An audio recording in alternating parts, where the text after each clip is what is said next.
All right. Hello, hello, hello. Welcome back to another awesome episode of A Queen's Roundtable Show and Podcast. I am your host, Dr. Jacqueline Kabah Harrison, and I am here with another awesome interviewee for the Born to Lead docuseries. Yes, I said that right. The Born to Lead docuseries. So if you have been following me, I am currently interviewing these awesome entrepreneurs, business owners, coaches, consultants, influencers that are actually willing to join me in the studio and basically talk a little bit about themselves, basically some of their adversities or challenges that they've gone through while working their way to the top of their industry, and also sharing with you different tips and tools and strategies to help you be able to fine tune your leadership skills, right? To basically make you a better leader, whether you're in corporate America, whether this is to improve your business, how you show up in your business, how you lead your team, right? We all need leadership skills. Whether we think we do or not, there's always an area that we can improve in. There's some areas that we are very strong in and areas where we need some improvement, right? So without further ado, let me go ahead and read or introduce my guest to you. Her name is Julie. I'm going to let her pronounce her last name for you, but her name is Julie. I'm going to tell you a little bit about Julie before I bring her into the studio. So she is an expert and compelling speaker in the world of workplace reinvention and human potential. Julie, I'll let her pronounce her last name. Julie J is a Harvard Graduate School of Education, is a transformative force for guiding individuals and organizations through the complex world of change and growth that we find ourselves in today, helping the workforce world discover resilience, purpose, and productivity in equal measure. Having inspired audiences in her roles as a TEDx speaker, Harvard Division of Continuing Education instructor, author, transformation expert, she has educated, empowered, and inspired new and positive approaches to workforce performance and opportunity. As co founder and president of the Academic Leadership Group, Julie delivers expertise and change making insights in leadership coaching, navigating complexity, unlocking potential.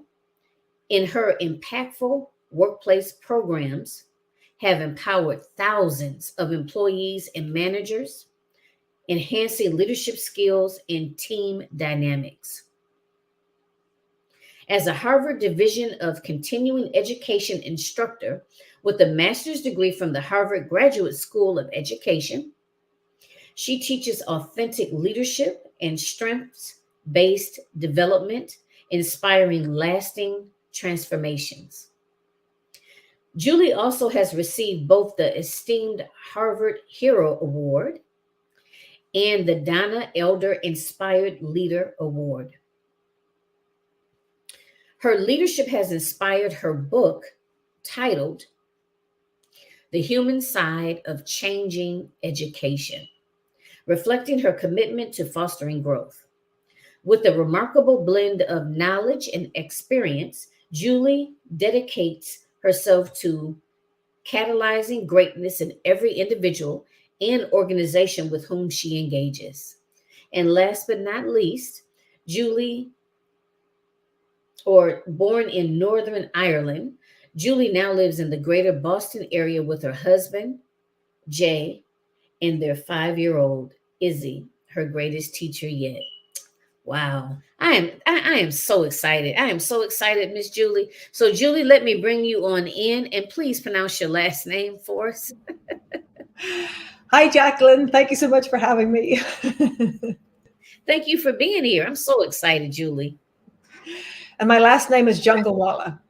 Jungalwala. Jungle. Yes. Okay. So just like it's spelled, pretty much. Okay. Yes. Think Right. jungle and then wala at the end. Okay. My husband is Persian by way of India, so that makes for Okay. a fun last name. Maybe I should start writing children's books with that name. So you know what, Julie? I mean, I know I read your bio, but go ahead and just let us know just a little bit about yourself. Anything we left off, or anything you want to share with us further about who is Julie? Sure. At I guess 30,000 feet level, I've worked for, 25 years at this point in two fields: leadership development and organization development. So very much, individual and human development within the organizational context. And I worked for about a decade internally at Harvard Center for Workplace Development. That was a wonderful team and a great opportunity. And since 2013 have been self-employed, and then in 2019 joined my business partner Jenny to co-found the Academic Leadership Group. We co-founded the ALG on April Fool's Day, April 1st, 2019. That's so cool. All right. Nice. And one other thing that I think might be of interest, I was reading your bio, Jacqueline, and that interview where you talked about the influence that your dad has had on you. And I think we share that. My dad has always had a great influence on me, and Dad was always encouraging me, supporting me to take my education as far as it would take me. And he would say that for two reasons. One, your education gives you choice. And secondly, nobody can take it away from you. So, a multitude of times. No one can take it away from you. Mm-hmm. Yes. So I have always been, I call myself a learning junkie, never met a workshop I didn't like. So having the opportunity to work in this field for 25 years, definitely, I feel like a kid in a candy store being able to do this work. Okay. So we're going to dive into the leadership aspect in just a little bit, but I want to I want to give Julie an opportunity to tell us a little bit about some of her, I guess, more recent research. So, Julie, I understand that you and your partner, Jenny, business partner, have actually just completed a 3-year research project on human reinvention. So, just if you could tell the audience just a little bit about what exactly does that mean? Why did you guys decide to do it? And what did you learn from doing it? Sure. So the idea came out of a conversation that Jenny and I were having one day.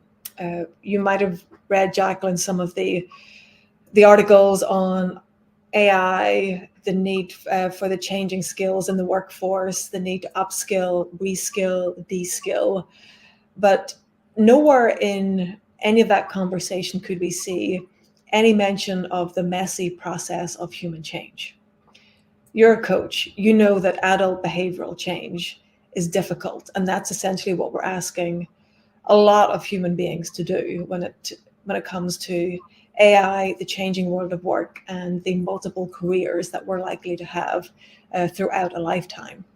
So Jenny and I broke out in heated agreement that we would like to bring some solid research, some solid ideas, frameworks to help organizations unpack this. So we interviewed over 50 people, and the questions we were asking ourselves was this whole process of reinvention, which is what it is. You're reinventing yourself as a human being. Are there stages or phases? It can be very messy, but are there predictable phases that we can expect? And what might be the skills, the abilities that help people work through that? And what are the actions? I'm very practical. I want a playbook. I want actions. So what are the actions that you might take? So whenever we distilled all of that data, we discovered 4 predictable stages, 4 actions, and 4 abilities. We didn't start out with the number 4, but it just it distilled down to those numbers. And I've oftentimes said this phrase that I believe every single person, no exceptions, on this planet has a curriculum inside of them. That they are here on this planet to live and to learn. However, we don't get the syllabus that goes along with it. We don't, even if you go through an education system and graduate at the college level, for the most part, you don't get any hands-on assistance or help with that. Maybe some career guidance, but it's usually what job are you going for, as opposed to what interests you, what brings you alive, what might your purpose be, what are your values, those kind of more expansive questions. So bringing this syllabus, if you will, I come from an academic background. What's the syllabus that will help people, that's grounded in research and really practical at the same time? So we're just coming to the end of this work. I've just launched a white paper the week before Thanksgiving, and I can send you a copy if that's of interest. And we're working on an archetype assessment, so a reinvention archetype assessment. We're super excited to launch that in the new year, along with a short course as well. So it kind of feels like a capstone piece of work in my career so far, in the past 25 years. I feel a bit like an inflection point myself. And it's just been a privilege to dig into this work and to wrestle it to the ground, as it were, and all in the hopes of bringing something practical that will help people through what can be a really disorienting, messy phase in their life that we can all expect. So, let me ask this. What do you think, or how does this impact leadership? Whether it be a person, newly stepping into the leadership or a leadership role, or an individual who maybe doesn't even necessarily see themselves as a leader. Maybe, those individuals on the outside that work with them and know them see it. They don't see it. What would you have to say as far as that? Sure. So on the latter part, I think we believe the same thing, Jacqueline, which is leadership at all levels. And leadership starts with leading yourself. Good luck trying to lead other people if you're not leading yourself. We've probably come across circumstances where that's been the case, and it has been less than a positive experience. But those folks who are truly leading themselves are very powerful leaders. They are authentic leaders. It's not power, it's authenticity. It's this quiet. In some ways it's difficult to describe, but when you're in the presence of it, and that's somebody leading themselves authentically. They're grounded in their purpose. They lead according to their values. They've done the work unpacking the challenges, so they're not repeating the same challenges over and over, and they're grounded in that regard. When it comes to reinvention and leadership, this is a skill set that I would love all leaders to have, because we're talking about unleashing potential. The Gallup organization conducts ongoing research in employee engagement, and the figures, the data it's pretty startling. Typically, there are some variations, of course, but typically 2/3 of employees are either disengaged or actively disengaged at work. I'm sorry, say that again. 2/3. 2/3. Okay. Of employees are either disengaged or actively disengaged in their work. Okay. And if we do the math on that, 5 billion-ish people on the planet working in some way, shape, or form, that's 3 billion people disengaged during majority of their waking hours. Wow. That's pretty deep. Yeah. So if you're leading an organization, I would love all leaders to ask themselves, what am I doing to help unleash the potential of the people who work here? Mm-hmm. There's this clarion call for innovation, disruption, innovation, transformation. But companies don't innovate. People innovate. Right. Companies don't change. People change. And there is so much untapped potential. I would love to make a dent on that with this reinvention work, where if you start to ask people what, and sometimes they'll question what's your purpose. That can seem really heavy. And like, I have no clue. What do you mean purpose? It can get really heavy really quickly. But, asking yourself the question, what are you curious about? What's the kind of work you're doing where time seems to fly? What projects do you see here you'd like to be involved in? What would you like to do more of, less of? What are your talents and strengths? Because when you're working with your strengths, near perfect performance is possible. If you're working with your weaknesses, the most you're ever going to get is mediocrity. Okay. So really getting clear on your own strengths as a leader and what are the strengths of my people and how might I help them develop those strengths and organize this work differently so that, at the end of every year, that person has built skills. They're ever more employable. That they're really tapping into what's possible. As opposed to, I've worked another year in this job, I might have 5 years experience, but it's 1 year repeated 5 times. There's no material gain there doing that for 5 years. But 5 years of trying something new, following what I'm curious about, contributing to the organization in a different way. There's a great example. One of the folks that we interviewed, she was a communications director in a really large organization. And she was brought in a project. She said at the time she was starting to feel like, this job used to be exciting. And I still like it, but I'm starting to think, is there something else maybe out there? Just starting to get those little, taps on the shoulder of, is this it? Or might there be something else? And she was brought into a project, and it was a communications project. But she spoke to some of the folks on the front line. She said, I don't know what this is, but it's not a communications issue. Okay. It turned out it was a utility company. There were major challenges on the line. And whatever the new process was, the folks working on the line were breaking this down for her and saying, the way this is set up, we fear that somebody might get killed on this line because of this whole new process, the way it's set up. Here are the flaws. So she spoke with a mentor, and the mentor said, this sounds like you need change management. You need folks to really start to think about this in a different way.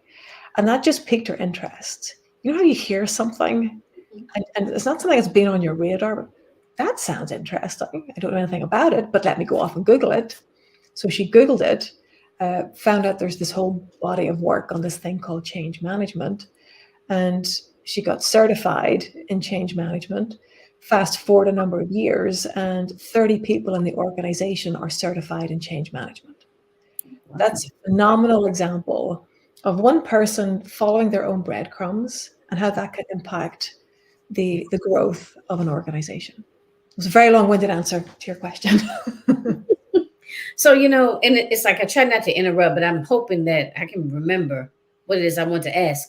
Initially, when you first started talking, I was asking, how does your work like fit into, or how does it intersect, I guess, leadership and your work and human behavior and things of that nature.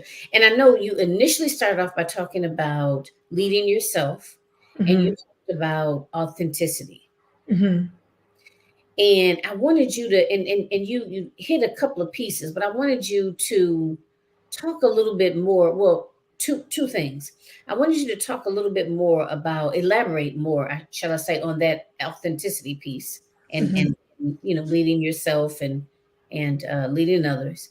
And I also wanted to ask, how does that, have you struggled with that at all in terms of, well, Okay, see, and this is what happens when I get going. So these are kind of multiple questions, kind of all lumped into one. So when did you first begin to consider yourself a leader? And did you yourself possibly have some challenges in leading through your authenticity, or walking, in feeling completely, how can I say it? Feeling completely, showing up as the best version of yourself, but what's best for you, with your own values and your own beliefs? Or has that not always been the case? Has that been something that you had to learn how to do? Mhm. So if that makes sense, if you could just kind of lump those all together and answer those for me. Absolutely, yes. And I love the lumping together. It's all part of one big beautiful Because everything is tapestry. interconnected, so. Mhm. Absolutely. So authenticity as a leader, it's I don't know how you lead an organization these days without being authentic. Okay. And it can be one of the most challenging things to do. Okay. So there are different definitions of authenticity, being your best self, your real self. But that automatically brings up, well, which self are we talking about here? 14-year-old Jacqueline, 34-year-old Jacqueline, 78-year-old Jacqueline, which self are we talking about? And the reality is we are ever evolving. You're not the same person today that you were yesterday. So it's holding this sense of self lightly. And within that, I love that it's a Carl Rogers definition of authenticity, where he talks about being the author of your own life.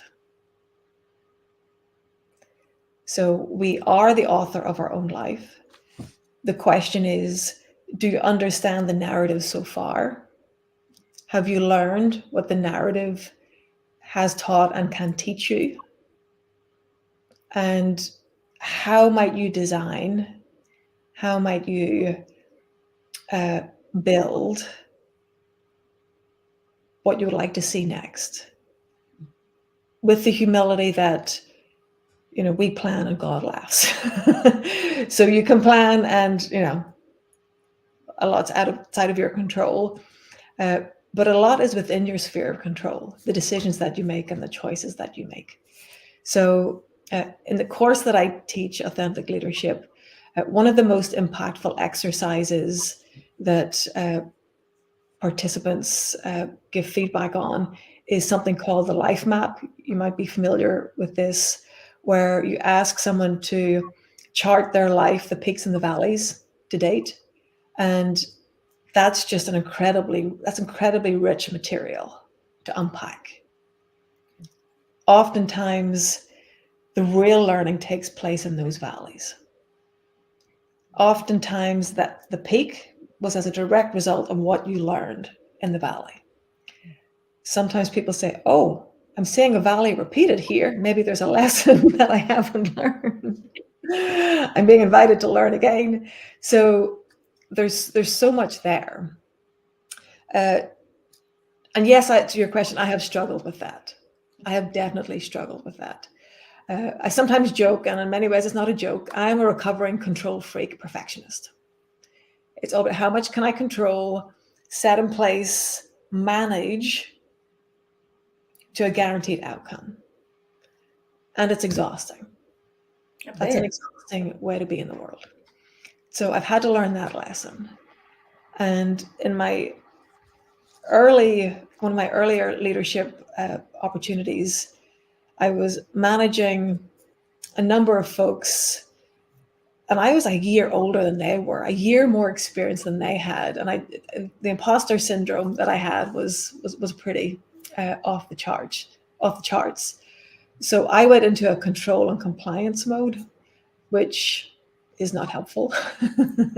So I learned by making a lot of mistakes. And a resource I would highly recommend is anything that Linda Hill has written on becoming a new manager.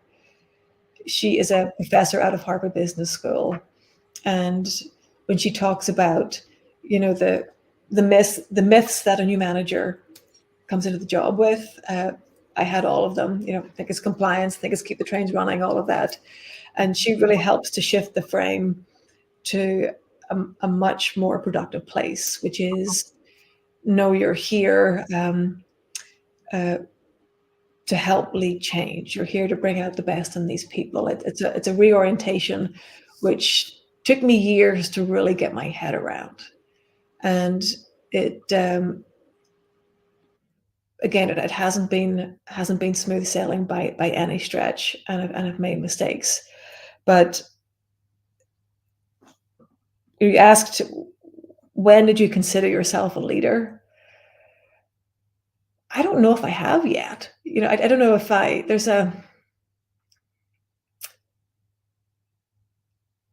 there are many different ways I could frame it, but I still feel it's something that's okay. I'm getting there. Still learning. What might that look like? The closest that I think I am to it right now is, my business partner Jenny is phenomenal at this, finding talent and helping them discern where do they love to play, and then finding a place for them to play here. So whenever I'm working with folks, if I can find out what their gears are, I can find out what do they love to do and how do they like to do it. Some right down to the nitty gritty of, I like to think out loud, so could we meet for 30 minutes? Or, no, I need time to prep, and then I will share my ideas once I've had a day or two to think about it. So really digging into what makes people tick, that has been, I think, one of the most helpful leadership strategies that I've seen work, and that I would recommend for others as well. Which gets back to all of this reinvention work. Who are the people? What is the work that they're here to do? How can you help them do that? I'm a therapist, and working, social worker, been a social worker, licensed social worker since, I'm dating myself, for since 2001. And that's a lot of the work, is actually looking at people's, what is it called in our field? It's called like a strengths based perspective. But really, Mhm. that's just looking at people and their abilities, their capabilities, basically their strengths. What have they done thus far that has been working? You know, Mm. no matter Mhm. how messed up, if you will, a person's life is, right? Because people don't typically come and see me when things are flowery and rosy and everything's great. That's just, the realness of it. Mhm. But at the same time, they've managed to survive. Mhm. So what resources have they utilized? How have they been adaptable? How have they been resilient, and actually drawing their attention to those things? You know, helps to obviously involve them in the process, because it's their Mhm. life. And at that point, they're able to have a sense of, well, wow, I do have some choices. I do have some strengths, something to Mm. work with. And they're able to be a part of that process, and actually come up with the different things that they need to do, and how they're going to get it done, and what resources they have around them. But kind of, I mentioned all that to say, just to kind of piggyback on when you talked about strengths and weaknesses, Mhm. thinking about, ideally, I totally agree that an effective leader should know, on his team, basically what a person's strengths are, what their weaknesses are, what motivates these individuals, right? Mhm. Because everybody's motivated by something different. So it's Yeah. like, I know that, I think we can both agree on these things. I think most people can agree on these things, but it doesn't necessarily, I'll put it like this. I don't think I've ever had a leader or a boss or supervisor in my life that has actually utilized that. That has actually, Really? so, Wow. so And, Wow. and, and I'm pretty sure a lot of people listening probably going to be like, yeah, me neither. Or Hmm. maybe the leaders themselves and they haven't quite tapped into that. So Hmm. I guess I think we're both in agreement about that. But why do you think that that doesn't, or no? Well, let me ask you: Are you in agreement with me that you feel that oftentimes in corporate America, in the workplace in general, that that is not utilized, or that that's not, I don't know, maybe taught Hmm. to the superiors? I don't know. What are your thoughts on that? I guess we have to start there first, because maybe you disagree with me. Uh, no, I agree. And the reason why I agree is uh, I teach a course for new managers. And there is a module there on motivating your employees. Okay.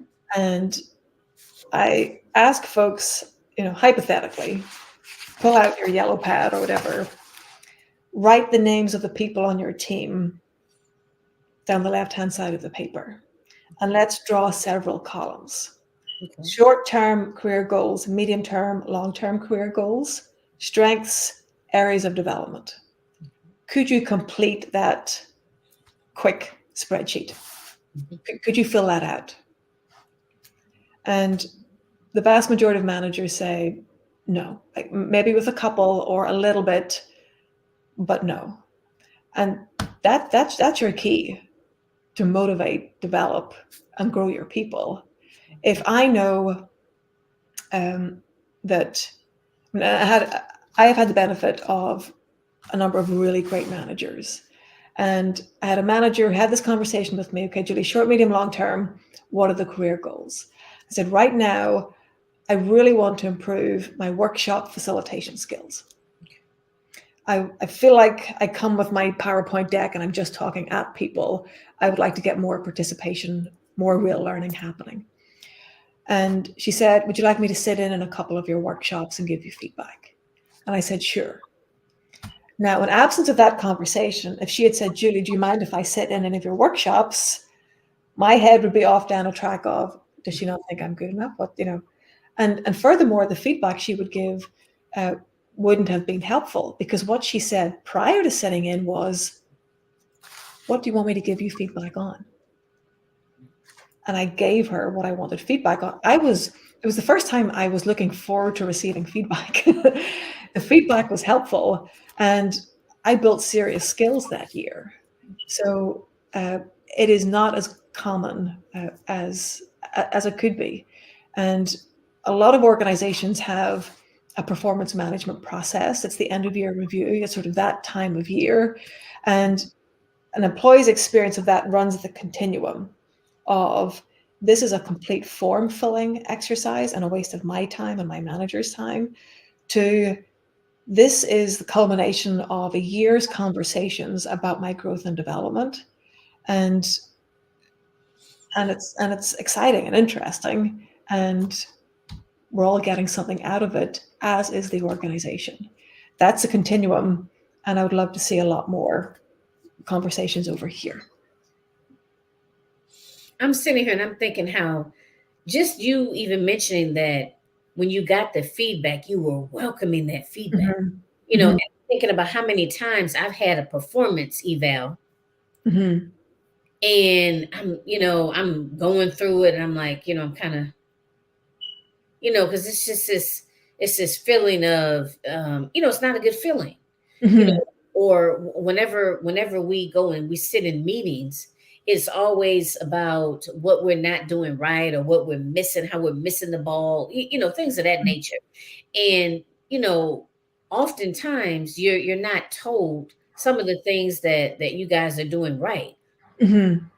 And and I'm just thinking about even extending that to like how you said, if you kind of change the whole conversation around that, that could be a real tool. And I know that that's what it's meant to be, but a lot of times it doesn't play out that way. But that could Mhm. be a real tool where that individual is actually looking for that feedback, and that not only improves their performance there on that job, Mhm. that will improve just their overall, just learning a new skill. When Mhm. continue to use it for the next, I don't know, 5, 10 years with that employer, whether you take it to another corporate office, whether you take it to your own business. Mm-hmm. You know what I mean? It's a very useful skill, you know. Now let me ask you, say again, like I said, I'm off and running. So do you feel that you have learned a lot from individuals that you supervise? Yes. Okay. Okay. Yes. That's what I was hoping you were going to say. I'd forgotten about this until you said it, and I might cry again.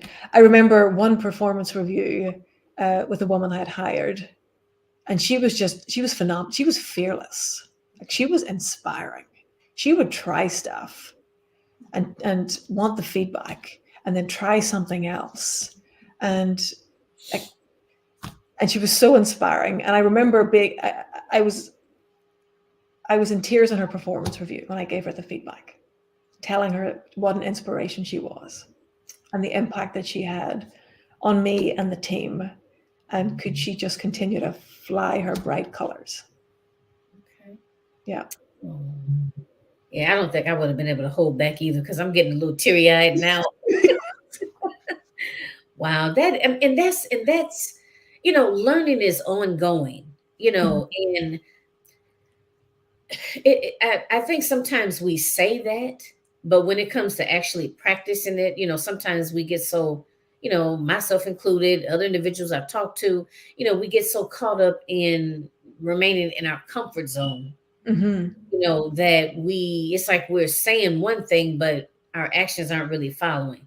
But it Mm-hmm. sounds like that young lady was really truly learning, Mm-hmm. using it as an opportunity to learn and grow as a person, which Mm-hmm. is really what you would hope, that everyone would do, you know, Mm-hmm. um, because even, yeah, yeah, I'll leave it there, because I want to give you a chance to, chance to talk. But this is very interesting. Thank you for sharing that. Well, thank you for sharing everything, or just even coming on the show.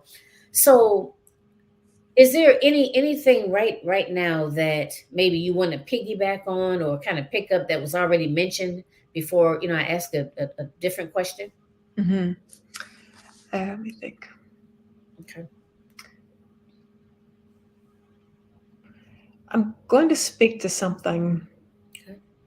from the reinvention research, Okay. which struck me. So we distill these four, we're calling them adaptive abilities. Okay. And I think this is what the environment that we're all in right now, that we're being invited to develop. Okay. We've all just gone through, the entire global population has gone through a pandemic. Mm-hmm. The wars that are happening right now, the divides are getting ever deeper. And the abilities that we identified are wisdom, focus, persistence, and courage. Okay. And they're under the umbrella of human reinvention. And I think these are just life. You mentioned lifelong learning. There is no end point. I don't know if you saw back in the 1990s, I'm dating myself here, but with all of the quality movement, there used to be these posters, quality has no finish line. Well, learning has no finish line. These four abilities have no finish line. But wisdom is all about self-reflection and understanding your values, understanding if you're familiar with it and know what your purpose is, what's meaningful to you, what you're curious about, and really the sense of self-leadership, Mm-hmm. that I'm responsible for my own choices, my own actions. I'm not responsible for everything that happens to me, but I am responsible for what happens next, responsible for what I do and what I say. So that's wisdom. Focus is all about proactivity. Are you doing something? Are you identifying the goals? Are you going for what's meaningful to you? So wisdom is a bit more self-reflection, focus a bit more action. Okay, self-reflection is great. Now you need to go do something. And then persistence is all about there will be challenges. So how do you build resilience? And even reframing those challenges from, instead of this is happening to me, if this is happening for me, what is it teaching me? What's Right. the lesson? Mm-hmm. And then the fourth ability is courage. Okay. And that's all about embracing risk and navigating uncertainty. And I think this is in many ways our biggest opportunity for growth, Okay. because we're essentially raised for the most part in an education system that gears us towards predictability. Get good grades, go to college, get a good job. That deal no longer works for the majority of people. One would argue it never did. So this whole sense of go for the safe option, go for the predictable option, what's guaranteed. Instead, what if we learned like really early on how to embrace risk and how to navigate uncertainty? Okay. Not in a way that endangers children's lives. I have a 6-year-old, so I'm very much against that. Right. But how to build that muscle, Mm-hmm. because it feels like a lot of us build a muscle of fearing risk and avoiding uncertainty. You said fearing risk and avoiding uncertainty. Okay. Agree with that. And we need to do the opposite. So it's those 4 abilities that would enable and help a leader to lead, that ideally a leader would be helping others to develop. Mm-hmm. So, and again, so much of the conversation organizations these days are around how do we embrace disruption and innovate. Well, if you're innovating, you will be failing on a daily basis. Right. Because if you're innovating, you're trying stuff and you have no idea if it's going to work. If you know if it's going to work, that's not innovating.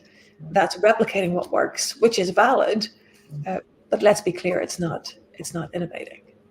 So those 4 abilities, I love that they're succinct. It's a lifetime's work in progress to learn them.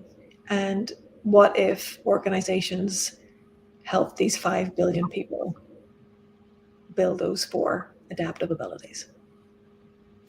Right. Hmm. Wow. That's a lot. You've said quite a bit there, within the last couple of minutes. So I'm just trying to think of how do we want to wrap up? So because you've given us so much good information, so let's do this. Let's end this way. What piece of advice would you give that you know immediate actionable steps? Mhm. You know, so want it to be you don't want it to be too overwhelming. But what would you say would be maybe 2 to 3 actionable, feasible steps that one can take, Mhm. become a better leader, and like Mhm. whether it's in their corporate job, in their life, and or their business. Mhm. End on that note, what would you say? So I would speak to leadership at all levels. Okay. And it wouldn't be so much advice as here are some questions to ask yourself Okay. as we uh, wrap up this year and think about another year. And these are a few of my favorite coaching questions. So the first one is, what are you tolerating in your life right now? Don't overthink it, just do your brain dump, get that down on a piece of paper. Okay. And then ask yourself, what would I like to create? And note those answers.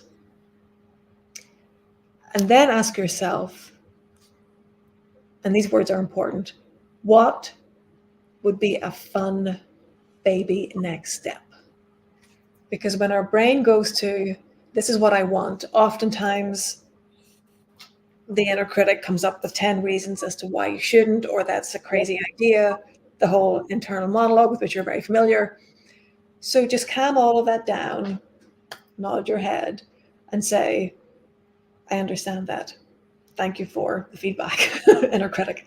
One of these, like, okay, I got it, Got it. You're good. Stay in the passenger seat. Right. What would a fun, tiny baby step look like? Okay. And all of that to say, I'm a massive believer in being uncompromising in your vision for your life and entirely flexible as to how you get there, Okay. and understand the cumulative impact of tiny steps taken with consistency over time. Okay. Go for what you really want, make it fun and doable. Okay. Start there. I like that. Make it fun and doable. Okay. I think that gives, just, could you just repeat it one more time? Just give, you gave us 3 steps, was it right? So the 3 questions: what are you tolerating in your life right now? What are you tolerating? Okay. What would you like to create? What would you like to create? What would a fun baby step be? Next step. Okay. Okay. I think a lot of people could probably answer what they're tolerating. Mm-hmm. They may get a little stuck on what is it? What is a baby step of something fun that you like to do? Mm-hmm. I know a lot of women I talk to, they've raised children, Mm-hmm. they've been married, maybe they're not married anymore. Just keeping it real. And they're like, okay, what am I gonna do now? So that might be a little challenging. So that gives them something to work with. Yes. And you don't have to do it all in one sitting. Mm-hmm. There's no right or wrong. It's just something for you to think about. Well, I love that you brought up, like, the woman who's thinking, well, I don't know. Because a lot of us are in that space. Yep. Where we're thinking about other people and their needs, and maybe done that for years, decades. Me, I don't know. I don't know. So first of all, meet yourself with compassion. And this is where your body can really teach you. And getting out of the headspace. Okay. And just getting quiet. And maybe a more helpful question in that example would be, what would my heart like a little more of? Okay. What would my heart like? And go there. And it might be sit down and have a cup of tea. I was just thinking about ice cream. Or ice cream, even better. The dishes can sit in the sink. Right. The vacuuming can wait. The 150 emails can wait. Right now, sit and rest. If you're in a depleted state, it's really challenging to think, what will I create? I don't know. I've got a list of 55 other things that are taking up my mental bandwidth right now. So resting a depleted body might be exactly what's needed. Yeah. Okay. All right. Well, thank you, Julie. This was great. Wow, this is great. A lot to think about. So, with our remaining time, let the audience know how they can connect with you. If they want to reach out to you. Absolutely. So our website is academicleadershipgroup.com. And the website for the reinvention keynotes that I'm giving is futurefocusedhumans.com. And you'll find email addresses and contact forms there. You can also look me up on LinkedIn. I think there's only one Julie Jungalwala. My maiden name was Wilson. There were lots of Julie Wilsons. If you do a search on LinkedIn, you'll likely find me there. Please do connect. That's the platform that I'm on the most. Okay. Good. I was going to ask you that. Okay. So you're mostly on LinkedIn because there's just so much out there, but we Right. can possibly be active on all of those different platforms equally. So, Hmm. okay, so LinkedIn. Okay, good. And your website. Excellent. Well, Hmm. I just want to say thank you so much for coming on the show. It's been a pleasure. Thank you for having me. It's been a pleasure. It really has. And let's definitely stay in touch. Hmm. Definitely stay in touch. I would like that. Thank you, Jacqueline. So definitely reach out to Julie if anything has, interested you, or you want to work with her, or just just to stay in contact to find out what she has coming up next. Definitely connect with her on LinkedIn, or I guess go to her website, check it out. They could probably send you a message that way too as well, Hmm. right? Okay. Absolutely. Yes. All right. Well, wonderful.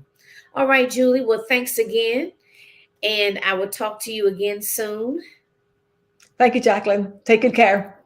All right. You too, Julie. Bye Bye bye. bye. Wow. Wasn't that awesome? Awesome, awesome show. So, again, I'm Dr. Jacqueline Kabah Harrison, and this was the Born to Lead docuseries that I am doing for probably the next couple of months. I have quite a few entrepreneurs, influencers, coaches, consultants that are lined up and that are eager to share with you some of their successes, some of their, let's say, pitfalls, or maybe things that they could have done differently. But the idea is that I want you to stay inspired. I do not want you to give up. You have come too far. And whenever you attend this session, I want you to grab your notepad and a pen, and make sure you jot down these ideas, okay? Because I want you to begin working on it. Next year we blink, 2024 will be here, and I want you to begin to work on these steps and begin to work on your leadership skills in general, okay? And that way you can show up as the best version of yourself. You can definitely increase or achieve whatever your short-term, long-term goals are, personal, professional, or leadership goals. Okay, so definitely make sure, if you have not done so already, make sure you subscribe to my YouTube channel, which is A Queen's Roundtable channel. I believe it is on YouTube, A Queen's Roundtable channel. So I'm not going to be broadcasting live on LinkedIn or Facebook anymore. It's going to be strictly on YouTube. So make sure you subscribe, so that way you can be the most up to date, or have the most up to date information, and be able to tune in, catch us live. Also, each interview will be available on demand on the Women Win Network, which streams on Roku and Amazon Fire TV. Okay. So, and if you are interested in also being interviewed, or any other visibility opportunities, definitely connect with me via email, which is realizing your potential. The number is 123.com, or either my website, realizing your potential 123.com, or you can follow me on Facebook as well as LinkedIn under Dr. Jacqueline Kabah Harrison. I'm on IG too, but I'm not on there as much. But thanks again, and make sure you tune in next time. All right. Thank you, everyone, and take care.